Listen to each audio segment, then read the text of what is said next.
Assalamualaikum warahmatullahi wabarakatuh. Shalom, Om Swastiastu, Namo Buddhaya, Salam Kebajikan. Perkenalkan, saya Dwi Arfala dengan NIM F02210079.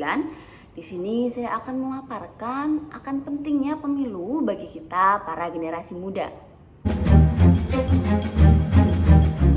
Golput atau tidak memilih dalam pemilu menjadi salah satu catatan bagi penyelenggaraan pemilu. Pada pemilu 2019 terdapat 34,75 juta orang atau 18,02% dari daftar pemilih tetap tidak menggunakan hak pilihnya. Angka golput tersebut tercatat turun sebesar 40,69% dibanding golput tahun 2014 sebesar 58,61 juta orang atau sekitar 30,22% dari keseluruhan pemilih. Meski berada di tren menurun, memilih untuk tidak memilih atau golput dinilai berbagai kalangan dapat menurunkan kualitas pemilu. Nah, seperti apa ya pendapat generasi muda sebagai pemilih pemula dalam menghadapi pemilu 2024? Saya memilih untuk golput. Alasannya dari segi pencalonan saja ada ambang batas 20% yang menghalangi potensi orang-orang yang sebenarnya bisa maju tapi terhalang oleh threshold tersebut. Lalu dalam prosesnya tentu untuk mencapai 20% partai-partai harus beberapa bahkan kawin paksa mengorbankan ideologi dan idealisme mereka sehingga menurut saya oligarki nanti yang menang. Teman-teman merasa nggak seret atau nggak cocok dengan para calon presiden? Atau bahkan sekarang teman-teman sedang memikirkan untuk tidak memilih siapapun? Dulu sempat ada loh kampanye golput.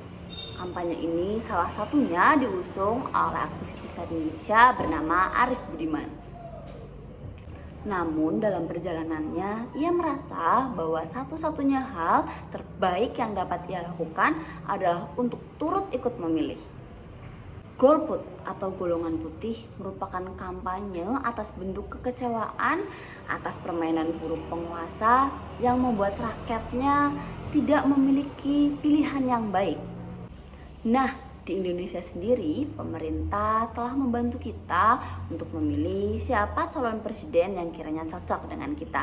Kita dapat mengikuti debat calon presiden yang diselenggarakan oleh KPU. Di sini diharapkan kita dapat lebih bijak untuk memilih calon presiden dan menyesuaikan dengan diri kita.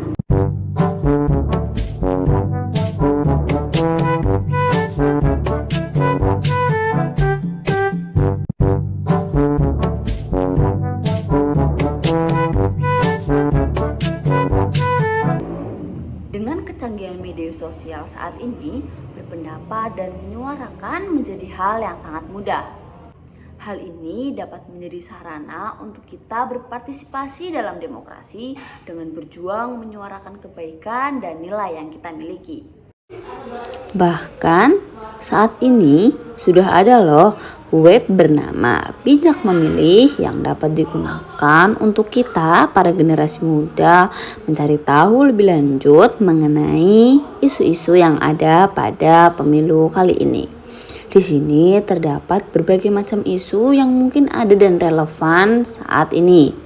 Selain itu, di sini juga terdapat profil partai yang mungkin dapat menjadi alasan bagi teman-teman untuk memilih para calon presiden. Nah, di sini teman-teman dapat melihat informasi-informasi terkait mengenai partai tersebut, mengenai berapa banyak kursi yang mereka miliki, lalu mengenai seberapa besar anggota dalam partai tersebut, fakta unik partai tersebut, riwayat dalam pemungutan suara. Nah, di sini juga terdapat seberapa besar sih partai tersebut pernah berurusan dengan korupsi dan siapa sih pelakunya. Dan yang paling penting di web ini, teman-teman dapat mempelajari profil kandidat para calon presiden dan calon wakil presiden. Di dalamnya terdapat hal yang sangat lengkap mengenai profil para calon presiden dan wakilnya, mengenai harta, kekayaan, biografi, dan pencapaian apa sih yang sering mereka klaim.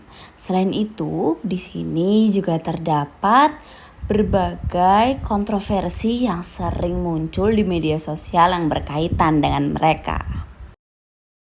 Di negara yang demokratis, khususnya di Indonesia, sebaiknya kita tetap datang untuk memilih dan menggunakan hak suara kita dengan bijak. Karena pada setiap suara yang kita miliki akan menentukan masa depan kita loh. Maka dari itu, pada saat pencoblosan nanti sudah tidak ada alasan lagi untuk kita tidak memilih siapapun. Nah, yuk kita gunakan hak suara kita pada tanggal 14 Februari nanti dengan baik. Sekian dari saya. Wassalamualaikum warahmatullahi wabarakatuh.